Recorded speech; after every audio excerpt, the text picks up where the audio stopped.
Juan Ramón Rayo, quiero conocer también su opinión. ¿Cómo califica usted este discurso?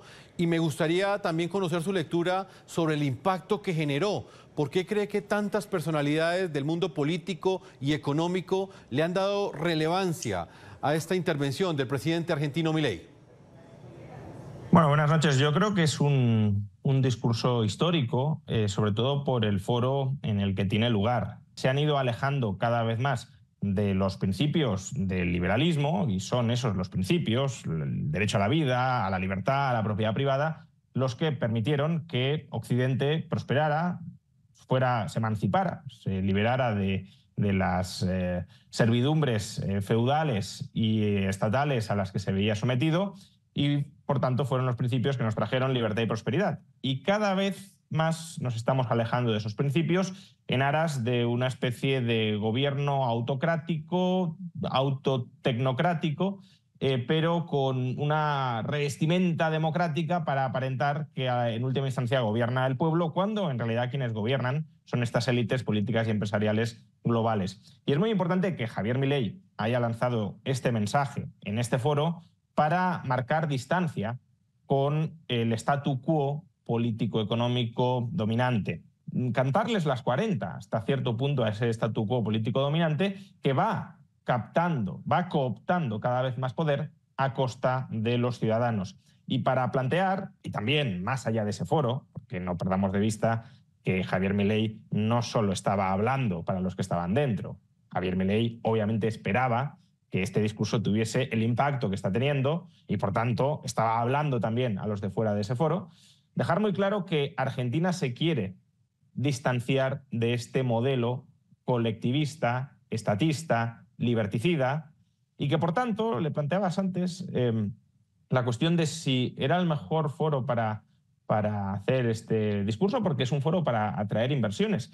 Bueno, yo creo que Javier Milei lo que está diciendo es: nosotros no somos como el peronismo y queremos marcar distancias radicales con lo que había antes en Argentina, y además queremos que vengan empresarios a Argentina, no que quieran ganar dinero a través de prebendas estatales, no a través de privilegios, no a través de subsidios estatales.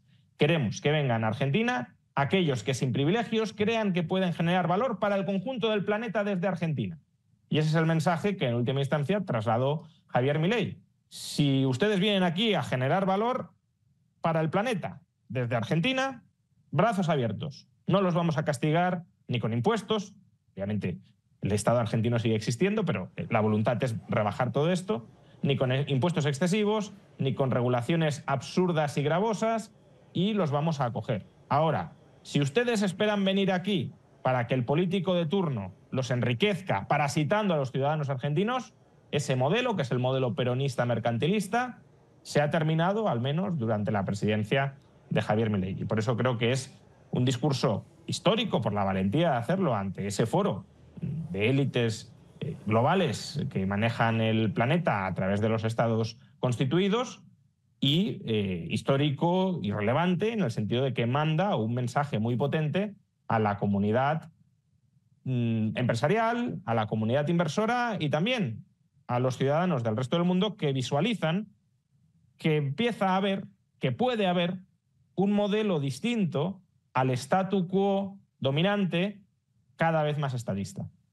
Juan Ramón, ¿cuál es su opinión? ¿Hay un avance del socialismo empobrecedor tal y como lo plantea Milei? ¿Y usted cree que valores como la democracia y la libertad están en riesgo? Bueno, dejadme poner un poquito en antecedentes o contextualizar, ¿no?, el ámbito de la respuesta.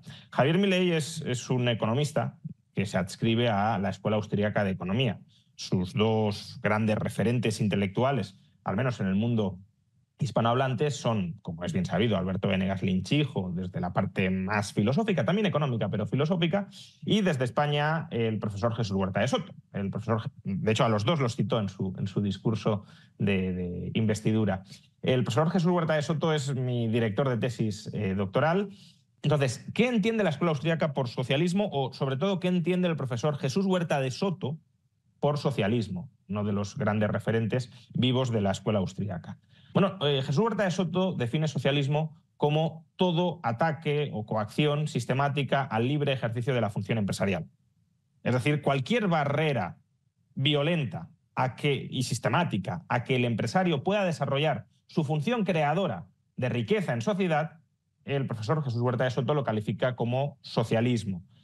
Bueno, al final las definiciones son definiciones. Obviamente Marx no definía así socialismo, pero el profesor Jesús Huerta de Soto sí lo hace, y lo hace para conectar ese término con el debate histórico que se produjo dentro de la escuela austríaca de si el socialismo, aquí sí, entendido en el sentido de Marx, la propiedad estatal, al menos en un principio, de los medios de producción, si el socialismo podía funcionar. Y la escuela austríaca, la conclusión a la que llegó fue: el socialismo es imposible, porque no puede planificar eficientemente la economía. Y lo que hace el profesor Jesús Huerta de Soto es aplicar ese teorema de la imposibilidad del cálculo económico bajo el socialismo, tal como lo entendía Marx, a cualquier intervención del Estado sobre la economía. Y lo que dice Huerta de Soto, maestro o referente de Milei, es: cualquier intervención estatal en la economía está condenada a fracasar porque el burócrata que planifica la economía carece de la suficiente información contextual, de tiempo y lugar para coordinar de manera eficiente los recursos con las necesidades más urgentes de los ciudadanos. Y es por eso que Milei, en su discurso, dice: a ver, yo no me estoy refiriendo al socialismo tal cual se ha entendido tradicionalmente, como la propiedad estatal de los medios de producción. Pero eso no significa, desde la perspectiva de Huerta de Soto, desde la perspectiva de Milei, que esas políticas cada vez más estatistas, esas políticas donde el Estado cada vez tiene una presencia mayor, planifican cada vez ámbitos más grandes de la vida en sociedad, no significa que esas políticas no tengan la misma predisposición o inclinación a fracasar que la planificación total de la economía bajo el socialismo. Y por eso Milei dice: está avanzando el socialismo entendido como estatismo. Sí, Juan. Cada vez los políticos planifican más, a través de la emisión monetaria, a través de los subsidios, a través de las regulaciones, a través de los impuestos, cada vez planifican más ámbitos de nuestra vida. Y eso destruye la libertad, la autonomía personal para desarrollar el plan de vida de cada persona, incluyendo el plan empresarial, generar riqueza para otros a través del mercado. Esa intervención sistemática, estructural, destruye la función empresarial y, por tanto, nos aboca a una sociedad menos libre, más politizada, más burocratizada, Sí, Juan.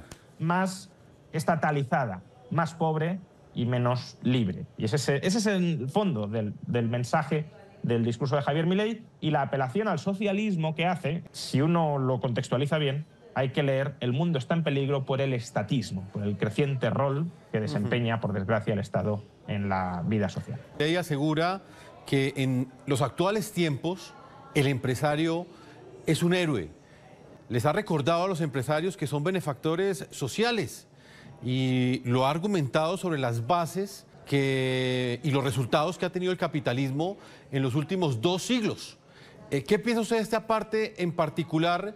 Y me gustaría saber por qué el socialismo empobrecedor, tal y como lo califica Milei, ve en el empresariado una amenaza.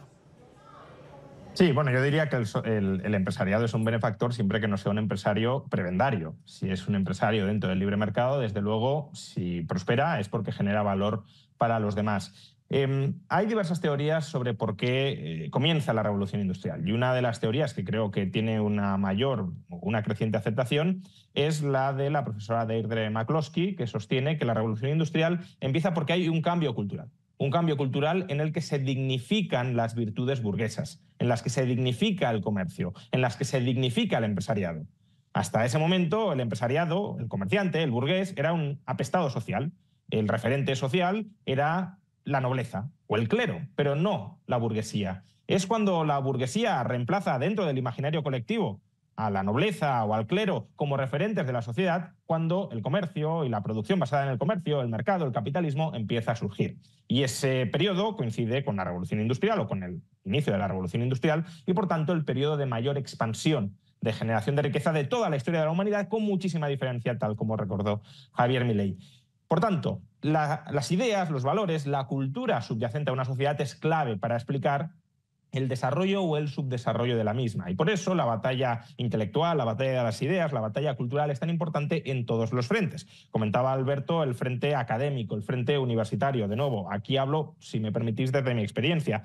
¿Por qué algunos desde España hemos creado la Universidad de las Hespérides? Una universidad muy ligada o muy vinculada o muy cercana a algunas de las ideas sin duda filosóficas y económicas que defiende Javier Milei, las de la escuela austríaca, las del liberalismo, pues porque queremos también dar la batalla de las ideas desde la Universidad de las Hespérides, desde el profesorado, desde el alumnado, que se puede apuntar desde cualquier parte del mundo, y desde el entorno de la comunidad universitaria, porque consideramos que es clave no solo para España, sino para el conjunto del planeta, hasta donde esperamos llegar, porque como digo es una universidad online. Es clave que las buenas ideas, las ideas que dignifican al empresario, no retrocedan, porque si esas ideas, esas virtudes burguesas retroceden, entonces, y ese es el mensaje de nuevo de Javier Milei en el Foro Económico Mundial de Davos, entonces la libertad y la prosperidad retrocederán, porque el crecimiento económico, el capitalismo, el libre mercado, que es lo que nos ha traído esa prosperidad, descansa sobre esos valores, sobre esas ideas, sobre esa cultura de dignificación del comercio, del empresario, del ahorro, de la inversión a largo plazo, incluso del rentismo bien entendido. Y todo eso es lo que el estatismo se quiere cargar, reemplazándolo por la subsidiación, el clientelismo, el dirigismo económico, la planificación central, y es por tanto lo que amenaza la era burguesa, la era capitalista, la era industrial y postindustrial basada en los principios del libre mercado, y que hay que defender desde todos los frentes, incluyendo el frente académico, como intentamos hacer desde la Universidad de las Hespérides.